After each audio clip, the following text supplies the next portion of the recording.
तर नवीन वर्षाच्या खूप खूप शुभेच्छा. तर सगळे म्हणले की साडी घ्या म्हणून नवीन वर्षाच्या निमित्तानं साडी घेतल्या. आणि ते काय म्हणतात ते नवीन वर्षाचं ते मी पण ठरवलंय. पहिलं तर ते सारखं मागचं काढून भांडणार नाही, म्हणजे नवीन नवीन विषय काढून भांडायला.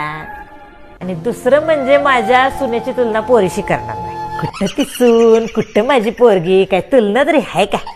जमलं तर सुनेशी तोंडावर गोल बोलण्याचा प्रयत्न कर. मागे काय बोलायचं ते मी ठरवते की.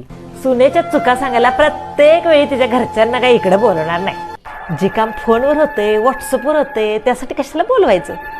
माझ्या पोराला सारखं तुझी बायको अशी तशी करणार नाही सांगून तर काय फायदा. माझं ऐकते कुठं, तिचंच ऐकते. कसं वाटलं माझं नवीन वर्षाचं ठरवलेलं. तुम्ही पण तुमच्या सुनांबरोबर असंच प्रेमाने वागा. नवीन वर्षाच्या खूप खूप शुभेच्छा.